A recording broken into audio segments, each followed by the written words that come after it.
You were never meant to hear this. Not because it didn't happen, but because men who build empires understand something you are only now beginning to see.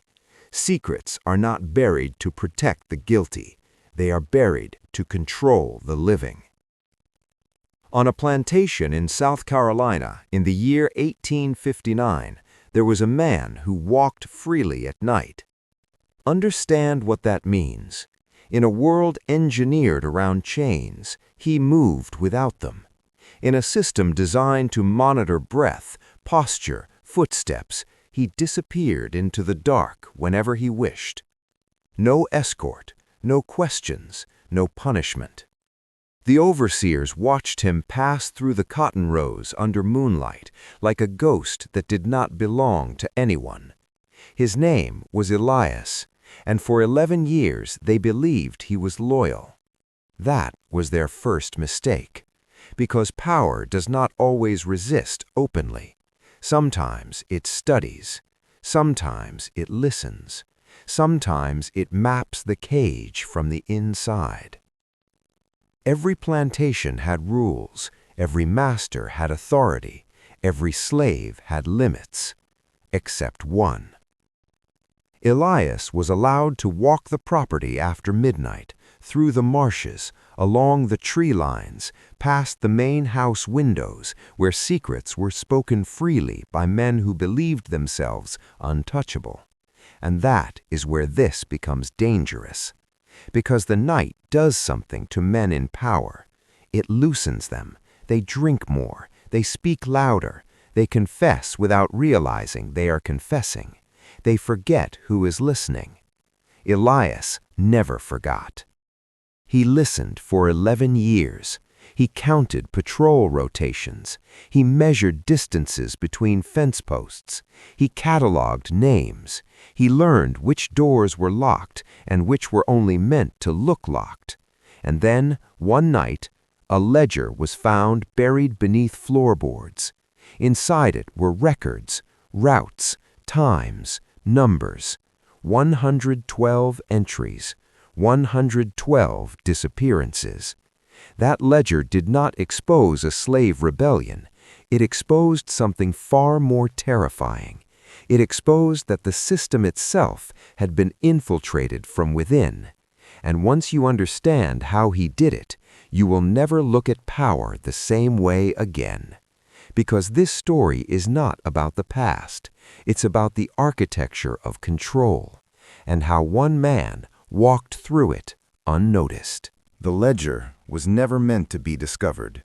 It was wrapped in oilcloth, sealed against moisture, and hidden beneath a loose plank in a storage shed no one bothered to inspect, the kind of place considered too insignificant to matter.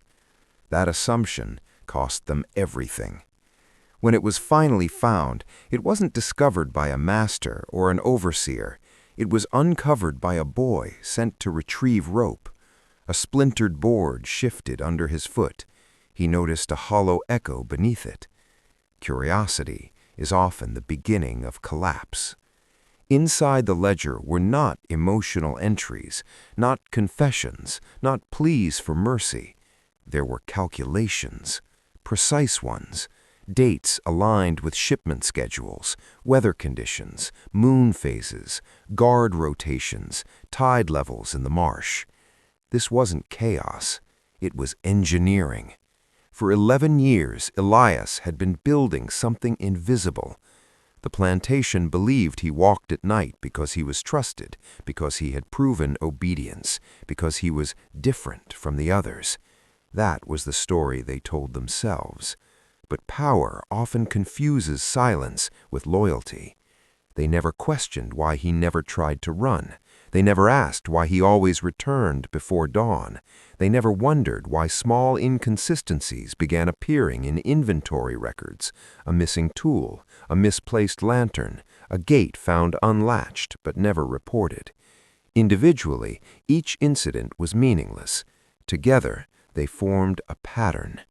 The ledger revealed that 112 enslaved men and women had vanished over the span of 11 years, not in groups, not in dramatic escapes, one at a time, spread across seasons, spread across storms, spread across moments when attention was elsewhere.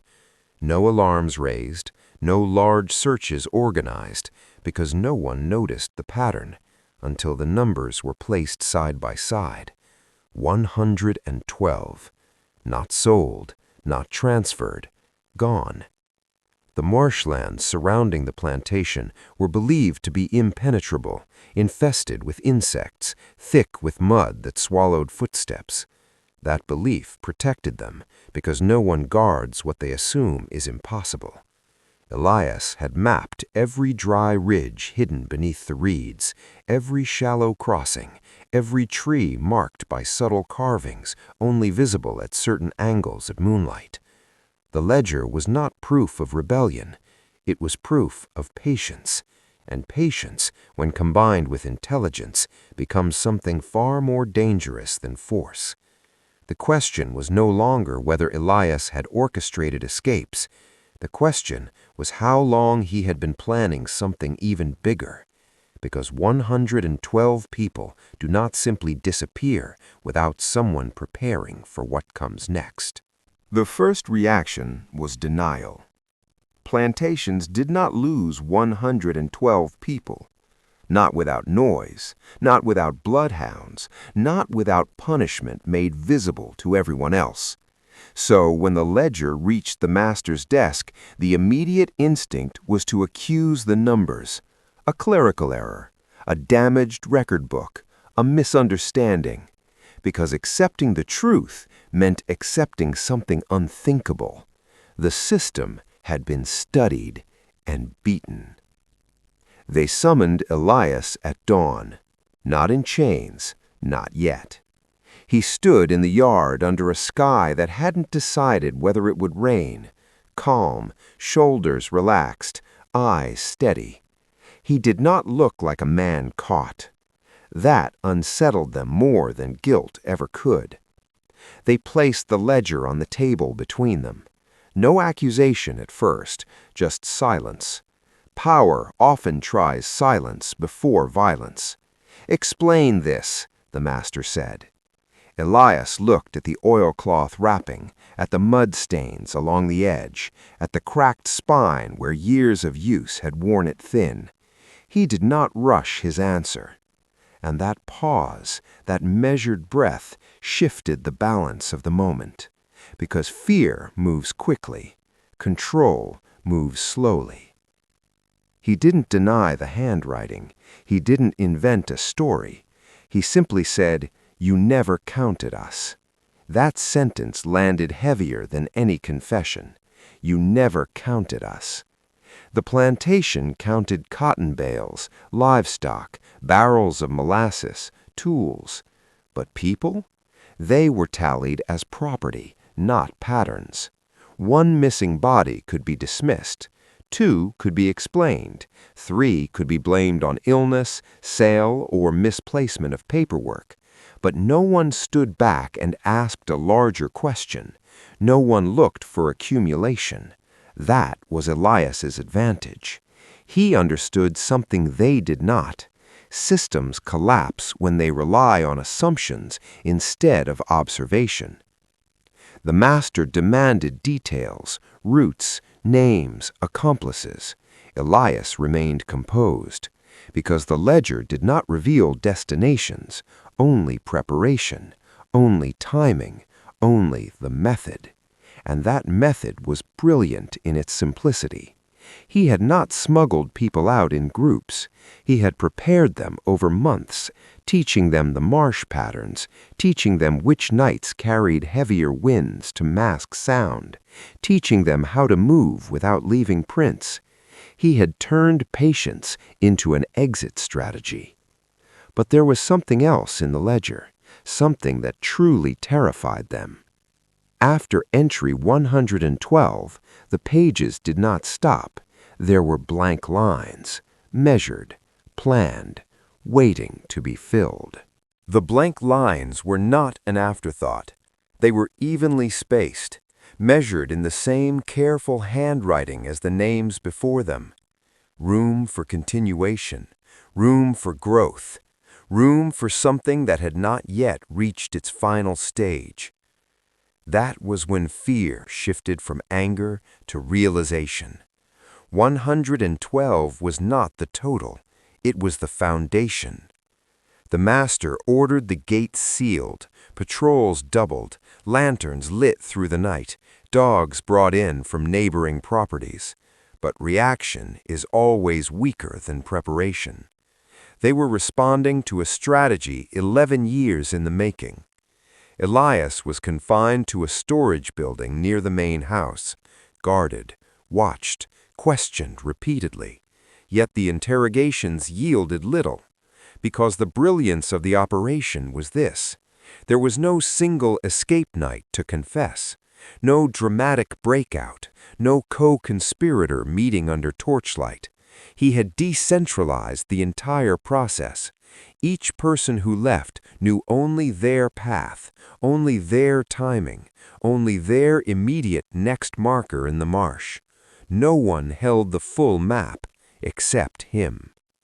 That is how you protect a movement. You distribute knowledge like fragments of a mirror.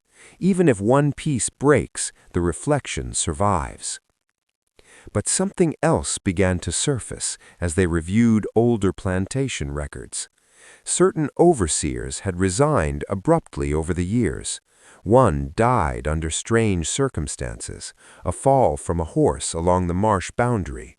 Another reported disorientation before requesting transfer.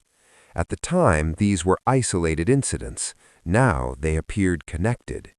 Elias hadn't only moved people, he had moved perception. He allowed small irregularities to surface just enough to exhaust suspicion. A misplaced lantern here, a cut fence there, minor enough to be dismissed, frequent enough to normalize instability. Over time, the plantation stopped reacting strongly to small disturbances. They adapted downward, lowered their alertness, and that slow erosion of vigilance created openings larger than any broken gate. This was psychological infiltration. He had not attacked the structure, he had softened it, conditioned it to ignore warning signs. And while they adjusted to the idea of minor loss, he built an invisible corridor through their blind spots. But the true revelation came when they searched his sleeping quarters. Hidden beneath a loose brick was something far more dangerous than the ledger, a map, not of the plantation, of surrounding territories, with marks extending miles beyond, and near the edge of the page, a symbol, repeated. Not a destination, a signal. The symbol was simple. 3 short lines intersecting a longer one, carved lightly into the paper, as if meant to be recognized, not admired. It appeared again and again along the map's outer edges, near river bends, abandoned structures, even along trade roads miles from the plantation. It was not decorative, it was directional. The overseers assumed at first it marked hiding places, safe points, temporary shelters, but the spacing told a different story. They were too evenly distributed, too strategically placed. This wasn't a chain of hiding spots, it was a network. And networks are not built for escape alone, they're built for communication. That realization shifted the scale of the threat. Because one man helping individuals flee is rebellion, but a coordinated system stretching across counties, that is infrastructure. They began interrogating neighboring plantations discreetly. Had they noticed missing workers, unexplained departures, strange markings? At first, most dismissed the inquiry. Loss was common in those years, through sale, sickness, relocation. But when dates were compared, something chilling emerged. Disappearances clustered along similar moon cycles, across different properties, in different districts, as if guided by the same invisible clock. Elias had not been operating in isolation, he had synchronized, and synchronization requires either leadership or shared design. When they confronted him with the map, he studied it briefly, then looked past them toward the window. toward the marsh. "You think the land belongs to you," he said quietly, "but it remembers us." They mistook that for mysticism. It wasn't. It was geography. The marshes, rivers, and tree lines did not care about ownership papers. They responded to knowledge, to those who understood tides, to those who knew which paths hardened during dry seasons. Elias had weaponized familiarity.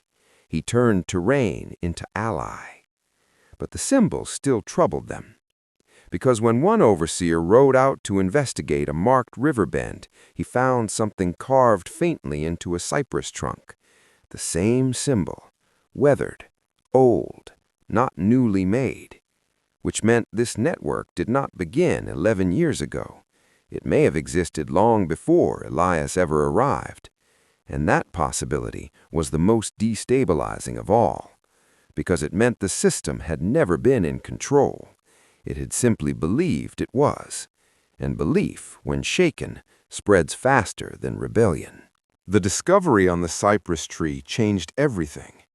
Because the carving was not fresh, the wood had grown slightly around its edges, proof that the symbol had been there for years, maybe decades, which meant one of two things. Either Elias had inherited something, or he had stepped into something already waiting. The master sent riders farther out, quietly, under the excuse of land inspections. They checked riverbanks, abandoned cabins, ferry crossings, old trading routes. And in more places than anyone was comfortable admitting, they found it. Sometimes scratched into bark, sometimes etched into stone, sometimes hidden beneath warped planks and forgotten sheds. Always subtle, always small, never obvious enough to alarm someone who wasn't looking. That was the genius of it. Visibility without detection. It didn't scream rebellion, it whispered direction. Meanwhile, Elias remained confined. But confinement did not disturb him, because whatever the symbol represented, it did not require his physical presence anymore. The network, if that's what it was, had outgrown a single man. And then something happened that no one could explain. 3 nights after the map was discovered, another enslaved man vanished, under doubled patrol, with dogs stationed along the marsh edge. No broken gate, no struggle, no noise, just gone. The guards swore they saw nothing unusual. The dogs did not track a scent. It was as if the earth itself had opened and closed.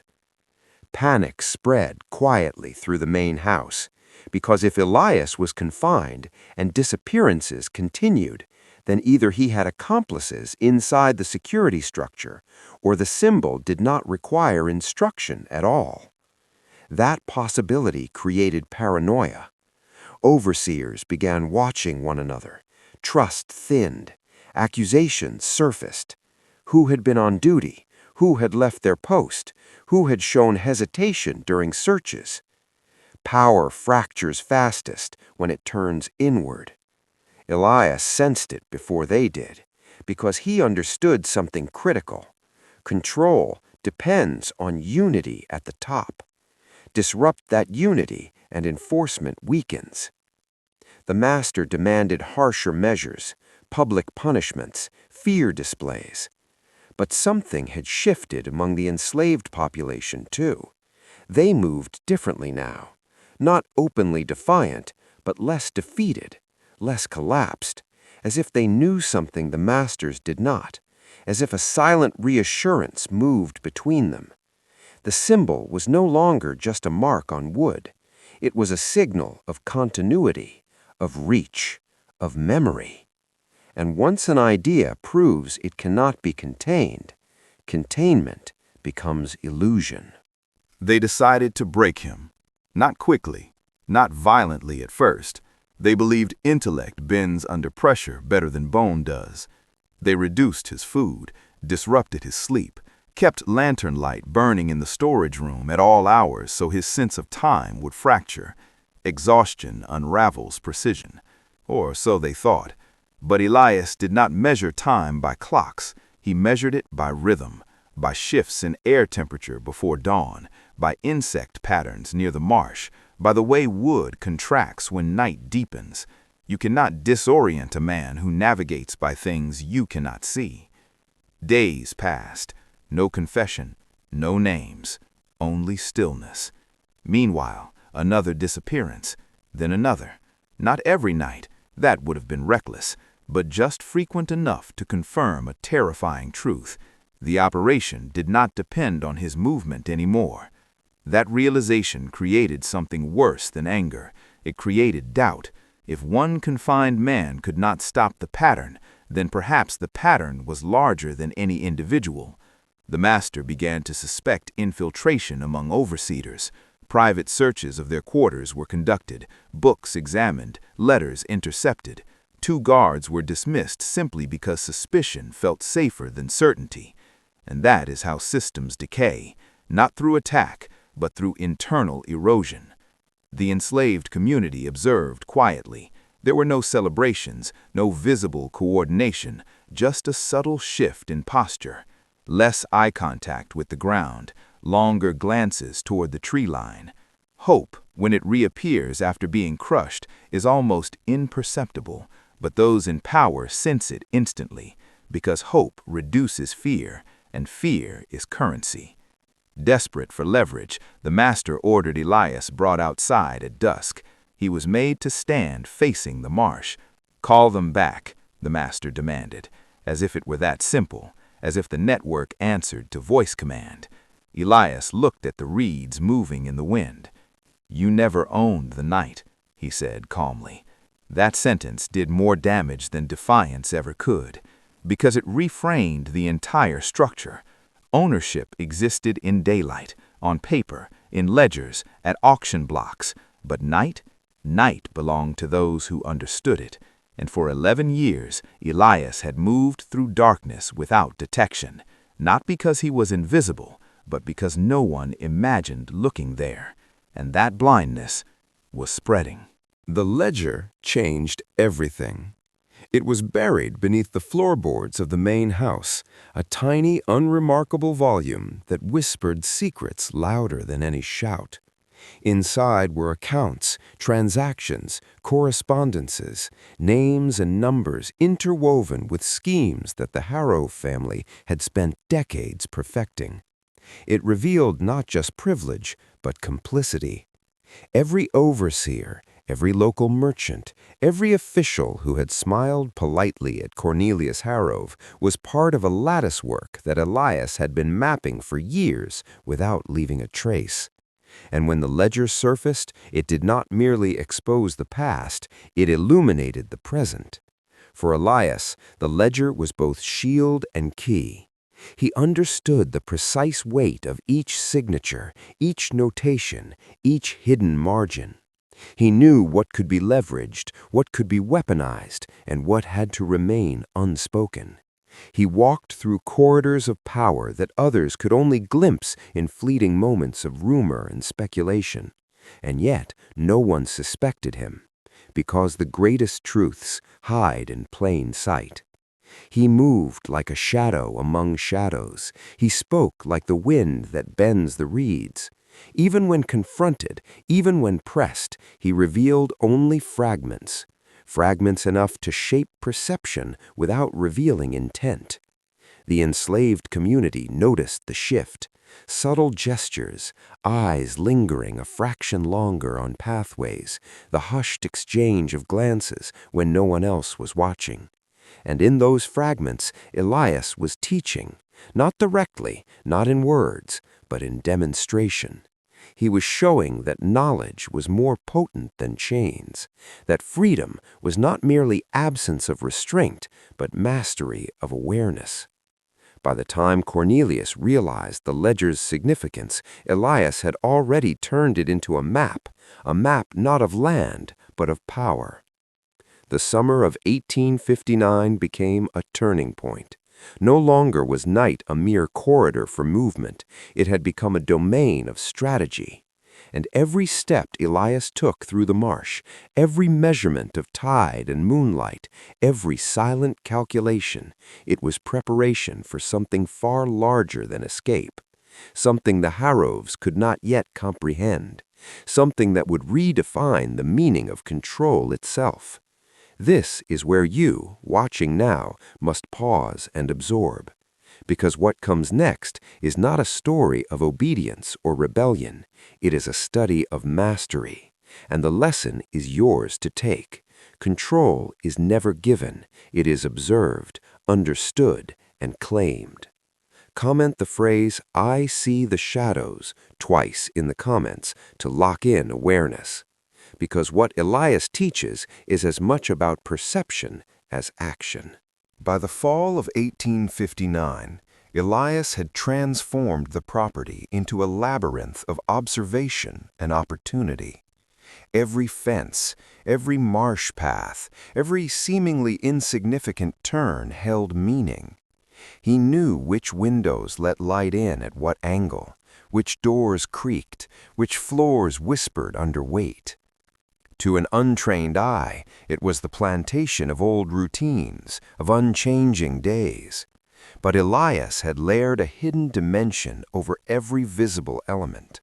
He had created a network of awareness, a grid that only he could navigate with absolute precision. The Harrows still saw him as a man of labor, of compliance, even of docility. And yet he was no longer just a laborer. He was a keeper of secrets that could topple fortunes. Each ledger entry he had memorized, each conversation overheard, every map of tidal movement had become part of an invisible arsenal. Even the overseer's movements were predictable. Bertram Voss had left years before, but the patterns he and others had established remained. Elias observed them like one watches the tides, predictable, measurable, yet deceptive in their simplicity. By November, he had begun testing the boundaries of the Harrow Trust. Small, deliberate actions, moving supplies to precise locations, noting which paths were observed, which were ignored. He discovered the gaps, the weak points in the system, the unseen angles, and he recorded everything. His mind worked like a clock, each piece of information a cog in the larger mechanism of freedom he was building. Ruth, the woman who had first confronted him, watched silently. She understood that Elias's knowledge was no longer just defensive, it was offensive in the purest sense. The power to act, to change outcomes without notice, without confrontation, without fear. And as the nights grew longer, the work intensified. The marsh became his classroom, the moonlight his teacher, the shadows his allies. He knew the Harrows would never recognize the scale of what was happening until it was complete. Because human perception is limited. It sees the immediate, the obvious, the tangible, rarely the invisible threads that bind reality together. Elias had become a master of the invisible. And with that mastery came a quiet confidence, almost imperceptible to anyone who did not understand what it truly meant. Every step, every measurement, every ledger memorized, every observation of human behavior was shaping a path toward a singular, terrifying clarity. The estate was no longer just land, cotton, or power. It was a chessboard, and Elias, for the first time, began to see the endgame.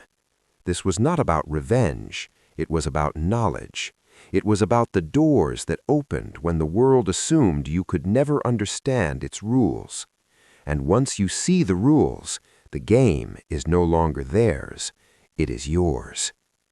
Comment the phrase, "I see the shadows," twice in the comments to cement your awareness.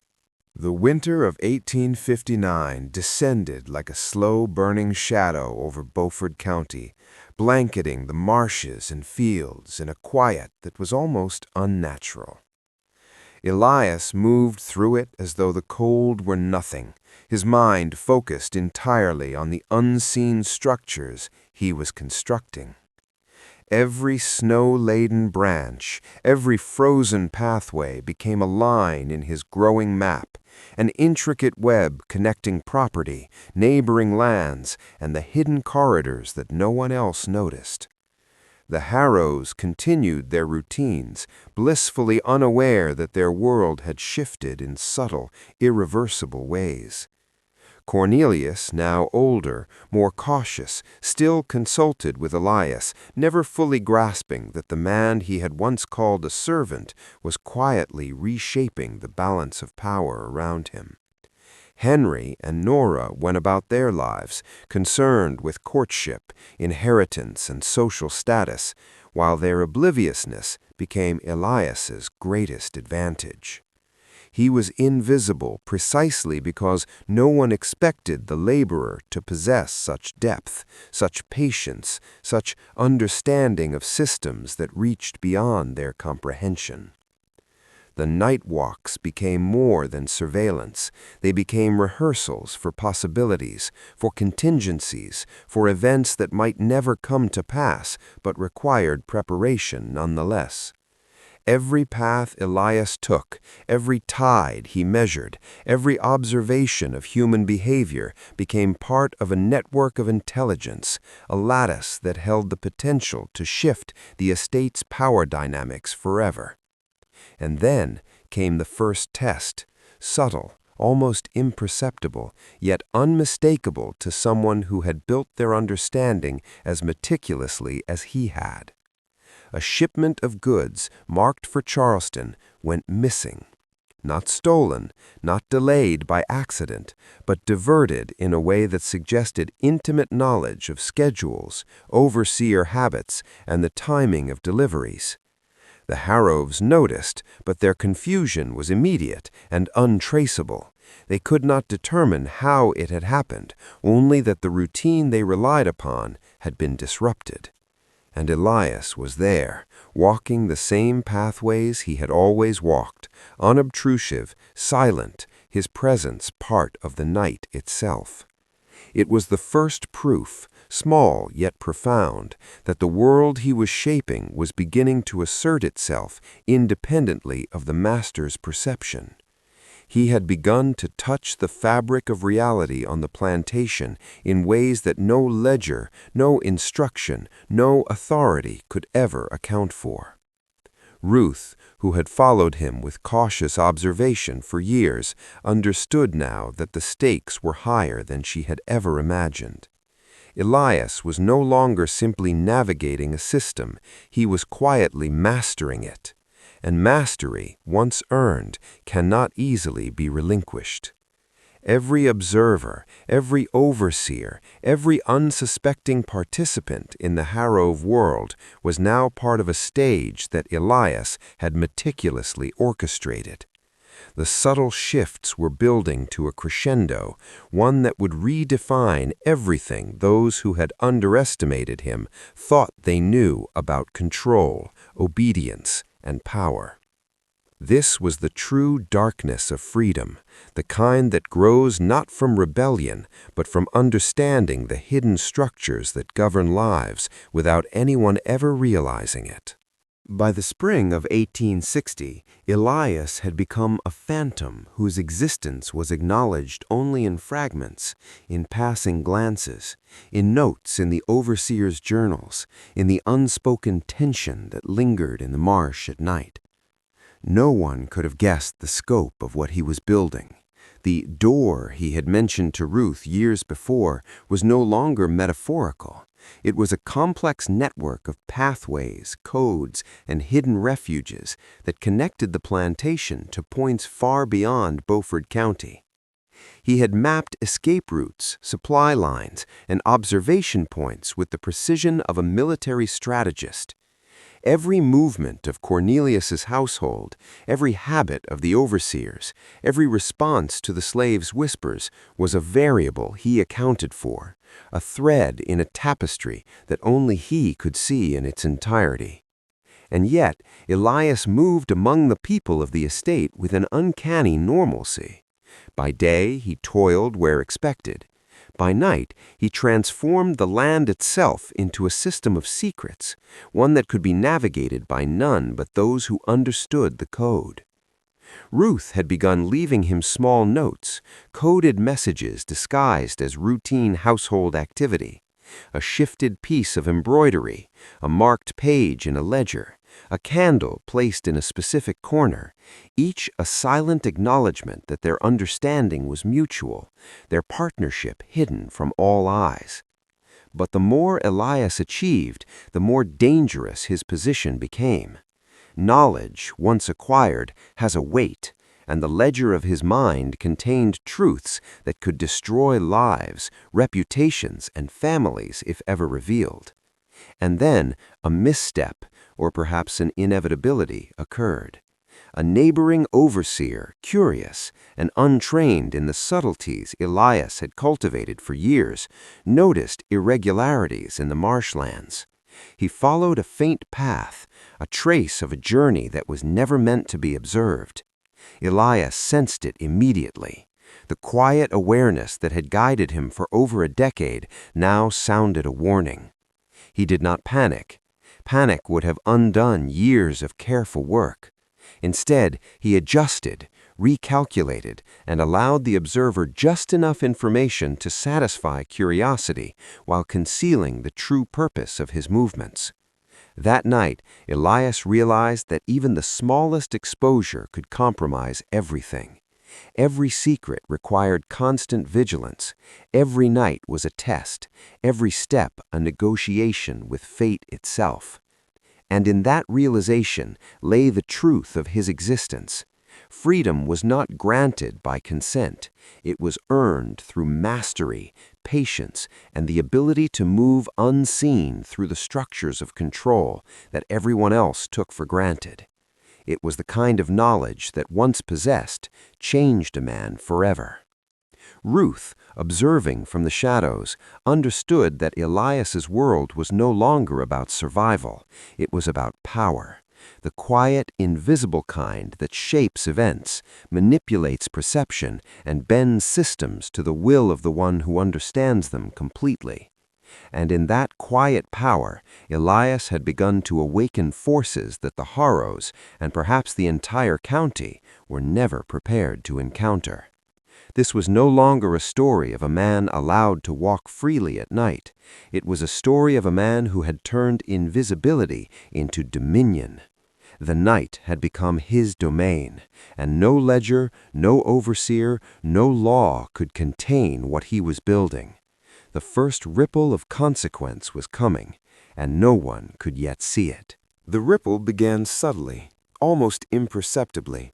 A misdelivered message here, a missing shipment there, a neighbor's suspicious glance that lingered too long. Beaufort County, so accustomed to order, was beginning to sense the edges of a change it could not yet name. Elias's movements, once invisible, now touched the wider world in ways no one could trace.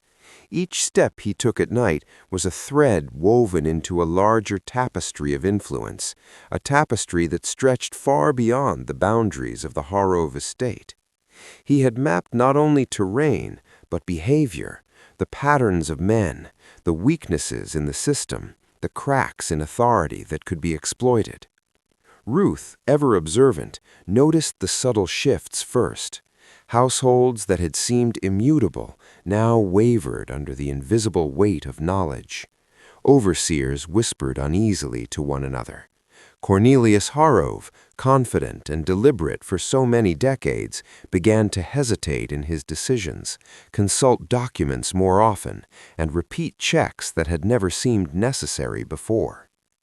But Elias's power was quiet, almost surgical. He did not act out of malice. He did not seek vengeance. He simply placed himself at the intersection of knowledge and timing, and in that space the world began to bend, not violently, not overtly, but inexorably. It was in this moment that the first outsiders noticed him. travelers along the marsh paths, traders moving under the cover of darkness, even enslaved workers from neighboring estates, all glimpsed a shadow moving with intent, a presence that belonged nowhere, yet touched everything. They whispered about him, naming him Elias without knowing why, speaking in hushed tones about the man who seemed to command night itself. And then came the first symbolic sign, a series of marks left at a particular tree, not far from the tidal marsh. Knots tied in a cord, a sequence of patterns, something seemingly innocuous to the untrained eye. But those who understood, Ruth, Elias, and eventually the select few who would come to be trusted, knew this was the key. The cord was a message, a verification, a way of binding identity to action. And now I want you to do something. Write the phrase, "The shadow knows the way." Yes, twice, in the comments. This is not just engagement, this is a commitment, a symbol that you are following the path, aware of the unseen, and ready to step into the knowledge few ever receive. Every secret Elias had gathered, every route he had mapped, every observation he had made, it converged on this moment. The night was no longer passive. It was alive, responsive, obedient to the one who had spent years understanding its rhythm, its depth, its subtle currents. Even Cornelius, powerful as he was, could not see the full extent of what had been constructed around him. The ledger, the routes, the observation points, all remained invisible to anyone who lacked the patience, the foresight, and the discipline to perceive them. And yet, change was inevitable. With the cord as a signal, the network Elias had spent years perfecting began to interact with the wider world, pulling threads into alignment, preparing for a moment no one could yet anticipate. In this darkness, the invisible man had become the orchestrator, and the world, whether it knew it or not, was beginning to follow. By 1858, Elias's work had transcended the simple collection of information. What had begun as survival, as a quiet leverage against Cornelius Hargrove, now expanded into a network, a web of observation, understanding, and subtle influence that few could even imagine. Every path through the marsh, every patrol schedule, every tendency of the overseers had been logged in his mind. Each human behavior was a variable, each lapse an opportunity. Elias was no longer just a man walking in the dark. He was a sentinel, a cartographer of secrets. And the tools of his trade were patience, calculation, and invisibility. The marsh itself seemed to bend to his understanding. The soft mud that preserved footprints, the tidal currents that masked movement, even the moonlight and shadow patterns that ensured he could appear and vanish at will. Ruth, now fully integrated into this hidden design, served as a liaison, an observer whose subtle insights refined Elias's approach. Together, they were architects of a hidden infrastructure. Not a single enslaved worker on the Hargrove estate, nor Cornelius himself, fully realized the scale of what had been taking shape. Yet all felt its effects. Shipments arrived slightly altered, correspondence was delayed or misdirected, and whispers of unusual activity began to circulate. Elias had become the invisible fulcrum on which the power of Beaufort County could pivot. The ledger, once buried beneath the floorboards, was no longer just evidence. It was a map, a ledger of influence, a codex for navigating the mechanisms of authority without being seen. And now, with every passing month, its reach extended beyond the estate itself. Neighboring plantations, coastal trade routes, and even distant merchants unwittingly became part of the framework he controlled, all through the subtle manipulation of knowledge and timing. It was during one particularly cold January night that Elias made a discovery that would forever alter the trajectory of his work. While traversing a seldom-used path between the Hargrove estate and the northern tidal flats, he noticed something in the mud. Footprints, unmistakably human, but arranged in a pattern he had never seen. Someone had been moving carefully, deliberately, mirroring his own nightly circuits. Someone had studied him. This realization was both thrilling and dangerous. The existence of a second observer meant that Elias's carefully constructed network was no longer private. Yet, as always, he did not panic. Instead, he analyzed. Every detail, the depth of the prints, the spacing, the direction, became data, a new variable to be incorporated. Elias did not fear exposure. He saw opportunity. And now I want you to engage again. Write in the comments, "The night bends to the prepared," twice, not as a chant, but as a recognition, a commitment to understanding the unseen forces that shape reality, just as Elias has done for years. In that moment, the invisible man, the shadow in the marsh, became something more than a worker, more than a servant. He became a master of the unseen, a manipulator of hidden systems, a force that the world around him had yet to comprehend. The night was no longer merely a backdrop. It was a tool, a weapon, and a canvas for his strategy. And Beaufort County, unknowingly, was becoming a stage for a game no one had realized was being played, a game whose rules only Elias truly understood. By the spring of 1858, the invisible web Elias had been weaving began to ripple outward in ways even he had not fully anticipated. What he had built was no longer confined to the Hargrove estate. Patterns, routes, and timings, all meticulously recorded in his mind, began to intersect with forces beyond the property. The neighboring plantations, the rivers and tidal channels leading to the coast, and merchants who carried goods north. The world beyond Beaufort County, unaware of the shadows moving among them, had begun to operate according to his quiet influence. Elias's understanding of human behavior had reached a level of precision few could imagine. He knew which overseers could be trusted to overlook irregularities, which ones would act impulsively, and which would report minor anomalies as threats.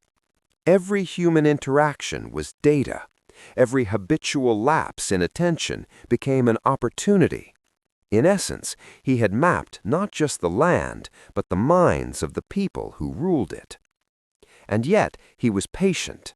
Patience was his armor, patience his weapon. Every night he moved silently through the fields and marshes, marking paths, noting obstacles, adjusting routes. His movements became rituals, performed with the precision of a man whose life depended on perfect execution.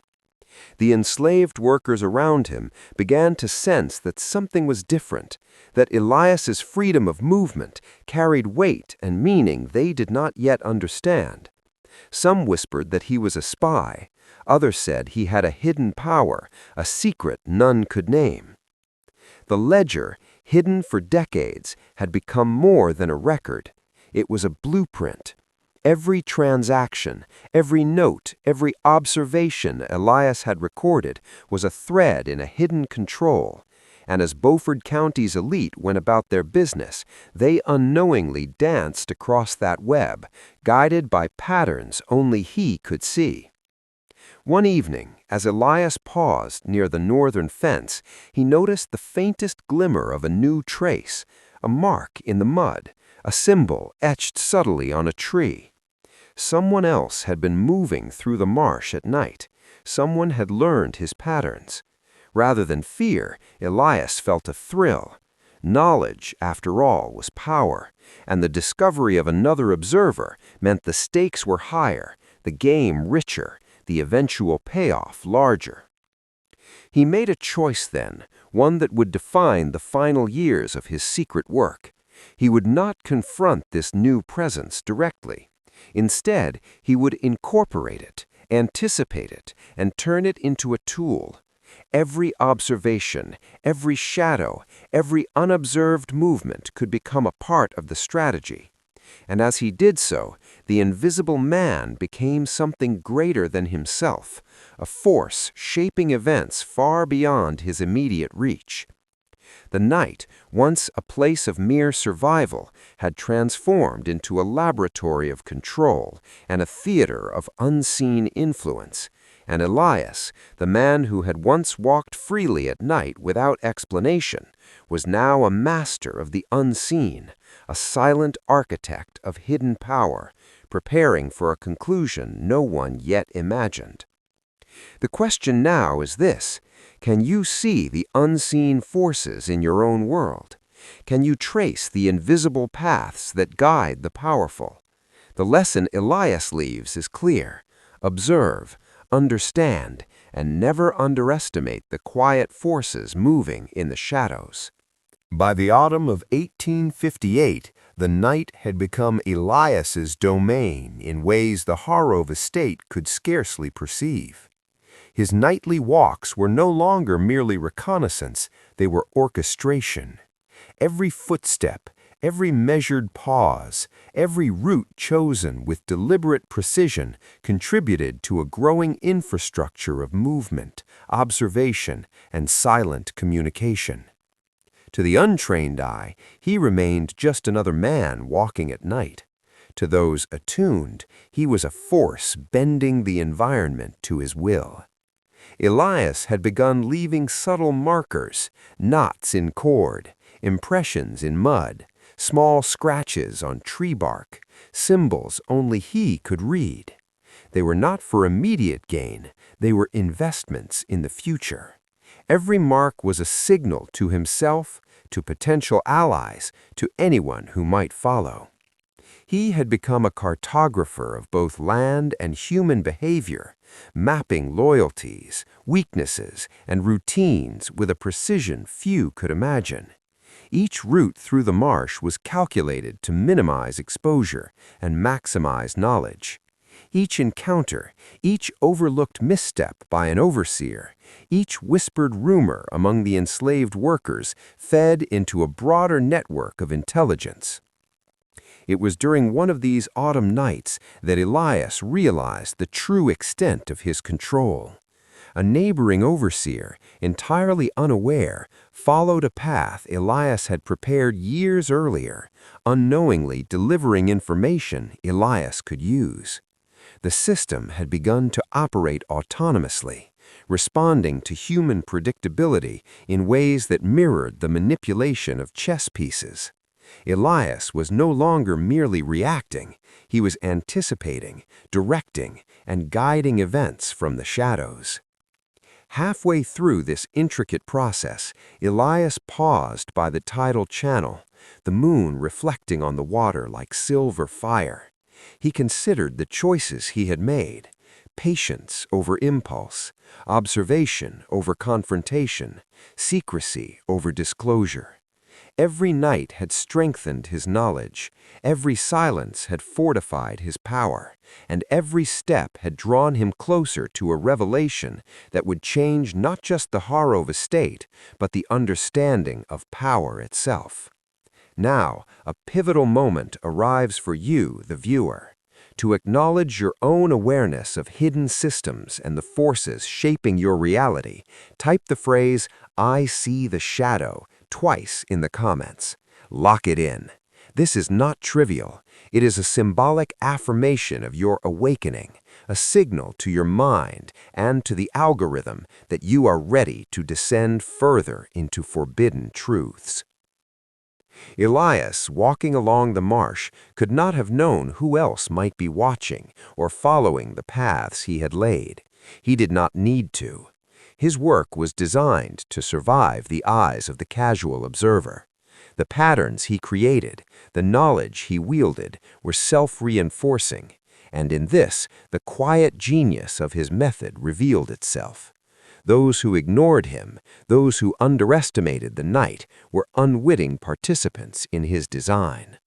By the end of autumn 1858, the Harrove estate had become a stage for Elias's silent mastery. the night, the marsh, the shadows, and the subtle movements of men and women alike, everything had been absorbed into a single, unseen system. And as the wind rustled through the cotton rows and tidal grasses, it carried a lesson both terrifying and simple. Real power, the kind that shapes history, moves unseen, observed only by those who know how to look. Winter tightened its grip on Beaufort County, and with it came a silence so heavy it felt deliberate.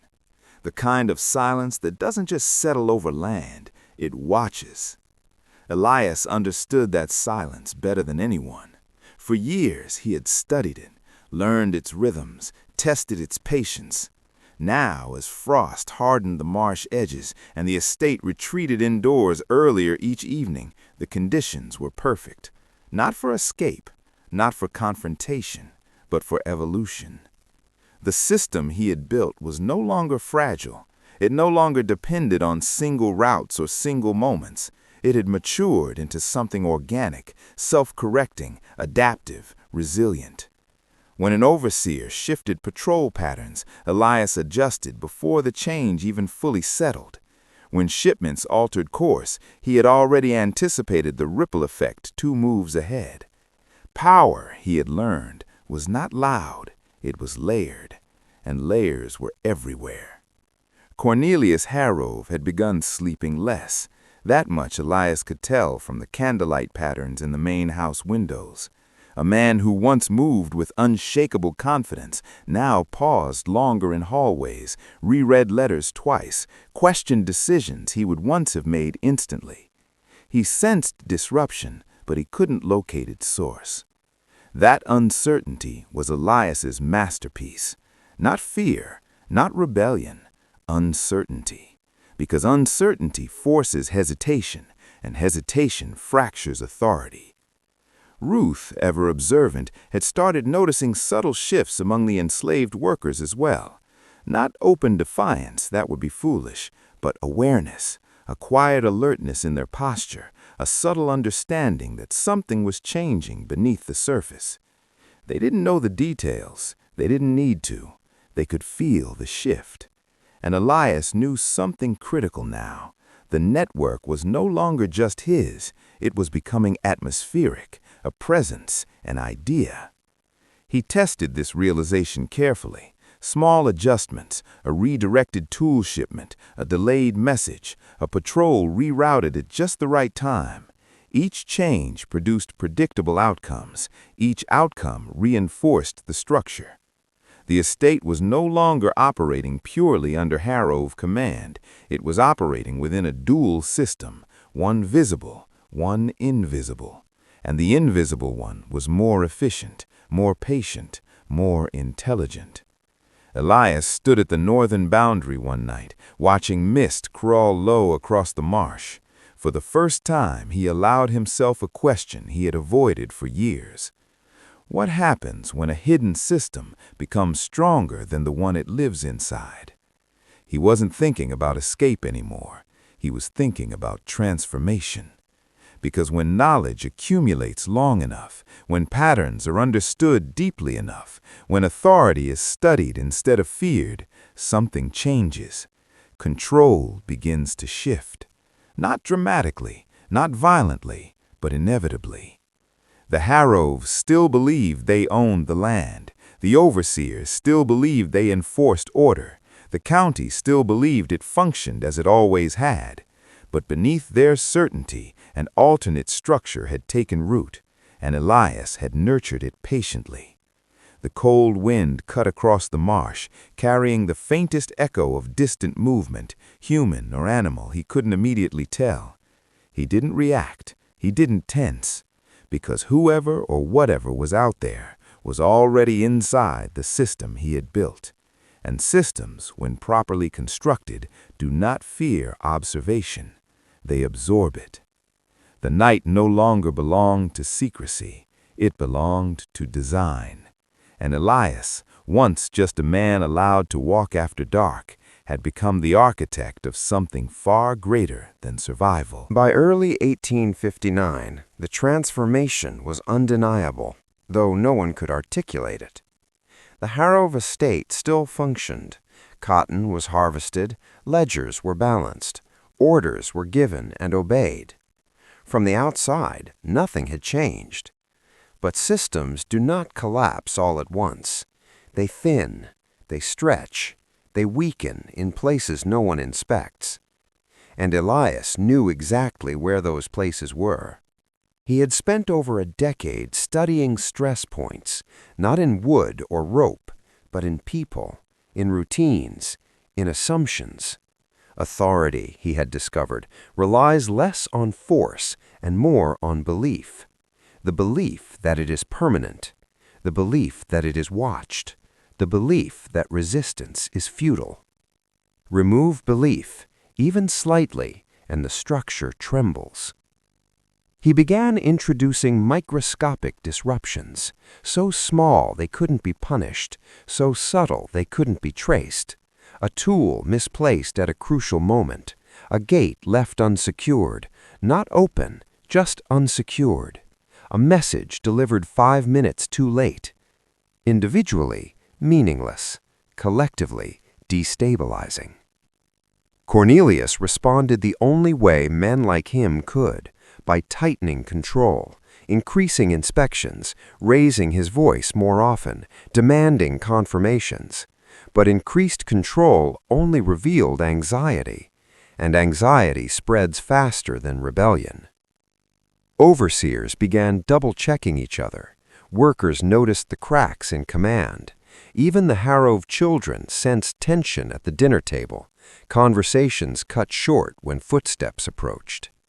Elias never hurried. He observed, adjusted, waited. Because the true power of a hidden architect is restraint. Then came the moment he had quietly prepared for, an external audit from a regional trade authority. Nothing dramatic, just a routine review of crop shipments and tax declarations. But Elias knew something no one else did. The ledgers Cornelius trusted contained tiny inconsistencies, not falsifications, inconsistencies. Timing gaps, minor discrepancies in weight totals, delays in recorded transfers, all technically explainable, but together suspicious. Elias had not forged numbers, he had manipulated timing, encouraged inefficiencies, nudged behavior. The result was a pattern no one intended, yet no one could fully defend. When the auditors arrived, Cornelius was prepared for inspection. He was not prepared for doubt. The questioning lasted longer than expected. Voices rose behind closed doors. Papers shuffled late into the night. For the first time in decades, Cornelius Harrove was forced to justify his competence. And competence, once questioned publicly, never fully recovers. Elias watched from a distance, not with satisfaction, not with vengeance, but with clarity. The visible system had encountered friction, and it was reacting exactly as predicted. The enslaved workers sensed it immediately. Authority felt less absolute. Orders carried less weight. Punishments, when delivered, felt more desperate than decisive. Belief was thinning, and belief is the foundation of control.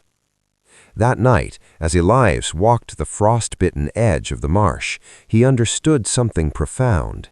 He no longer needed to pull every string. The system was now responding to its own imbalance. All he had done was expose the fragility already present. The wind carried distant echoes of raised voices from the main house. A lantern flickered violently before going dark. Small sign, big meaning. The estate still stood, but its center had shifted. And when the center shifts, quietly, invisibly, the fall is not sudden. It is inevitable. Spring of 1859 did not arrive gently. It arrived unsettled. The air felt charged, not with storm, but with instability. the kind that hums beneath daily life while everyone pretends not to hear it. Cornelius Harrove had changed. The man who once walked the estate with measured authority now moved with restless urgency. He called meetings that lasted too long. He issued corrections that contradicted yesterday's commands. He watched people, not with confidence, but with suspicion. And suspicion is contagious. Elias noticed how quickly it spread. Overseers began guarding information from one another. Workers answered questions cautiously, aware that any inconsistency could be interpreted as betrayal. Even routine inspections carried a nervous edge, as though something unseen was pressing inward. But the pressure wasn't random. It was systemic. Elias had long understood that systems collapse not from attack, but from overload. Introduce enough friction, enough doubt, enough inefficiency, and the structure begins to exhaust itself. So he did less. That was the brilliance of it. He reduced interference. He stopped nudging events, stopped redirecting shipments, stopped manipulating patrol routes. And the instability continued, because now the system was destabilizing itself. Cornelius's increased scrutiny created errors. His mistrust led to poor delegation. His overcorrections slowed productivity. Each attempt to reassert control introduced new weaknesses. The estate had entered a feedback loop, and Elias merely observed. Ruth sensed it too. One evening, while mending linens near the main house window, she watched Cornelius argue sharply with his eldest son, something that had never happened publicly before. Voices carried into the courtyard. A servant froze mid-step, unsure whether to continue walking or retreat. Authority had fractured in plain sight. Once seen, it could not be unseen. That night, Elias stood near the tidal flats and allowed himself a rare reflection. He had once believed freedom required escape, distance from the estate, from the system, from the men who controlled it. But now he understood something deeper. True power was not departure, it was redirection. He had not torn down the estate. He had not exposed secrets or incited revolt. He had simply studied the machine long enough to understand its natural breaking point, and then he had let it run. The regional audit concluded with no formal charges, no public scandal, no dramatic collapse, but reputation had shifted. Whispers moved beyond Beaufort County. Investors hesitated. Trade partners asked more questions. Confidence, once automatic, now required reassurance, and reassurance is expensive. Cornelius began cutting costs, reducing rations slightly, extending work hours subtly. A desperate attempt to stabilize losses. But desperation accelerates decline. The workers felt it. The overseers felt it. The household staff felt it. The estate still functioned, but it no longer felt untouchable. Elias walked through the marsh that evening with calm certainty. The network he had built no longer required constant maintenance. It had evolved into awareness, distributed among people who didn't even realize they carried it. They walked differently now, spoke differently, listened more carefully. Belief in absolute control had thinned into cautious observation, and observation is the first step toward autonomy. The night wind moved through the tall grasses, no longer heavy, but expectant. Elias understood the final phase was approaching. Not destruction, transition. Because when a system weakens from within, it doesn't explode. It shifts ownership. Summer of 1859 brought heat thick enough to suffocate thought. The marsh steamed beneath the sun, insects swarmed in relentless clouds, and tempers across the Harrove estate thinned like overworked rope. Pressure does strange things to people. It reveals who commands out of strength and who commands out of fear. Cornelius Harrove was no longer hiding his fear. He masked it with anger, with rigid enforcement, with longer hours in the fields and harsher scrutiny of records. But fear has a scent. It lingers in pauses between words. It trembles beneath forced authority. The estate had become reactive, and reactive systems are predictable. Elias had stepped back months ago, allowing instability to compound naturally. Now he studied behavior the way a mathematician studies equations. Increase heat, increase tension, observe outcome. Workers began cooperating more quietly among themselves, not in rebellion, but in awareness. Shared glances carried meaning, warnings passed subtly. They weren't organizing, they were synchronizing, and synchronization is far more powerful than open defiance. One afternoon, a shipment left the estate lighter than declared. Not by much, just enough to require explanation.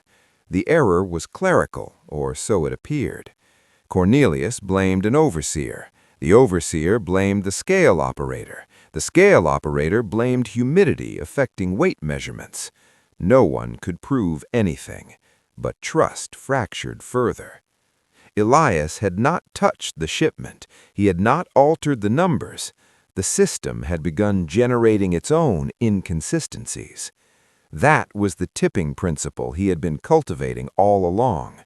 Once belief in flawless control erodes, every small mistake becomes amplified, every delay becomes suspicious, every silence becomes threatening. Control feeds on certainty. Uncertainty starves it. Ruth noticed something new, something even Elias hadn't fully anticipated.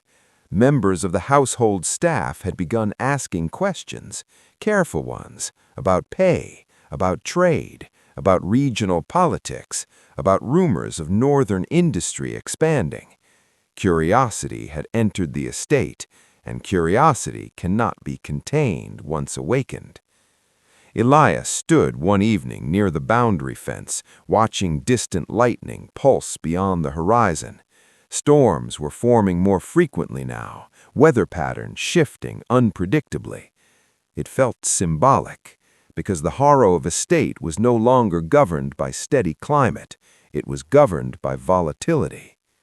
Cornelius's eldest son had started challenging minor decisions openly. Nothing dramatic, just small corrections during meetings, subtle disagreements.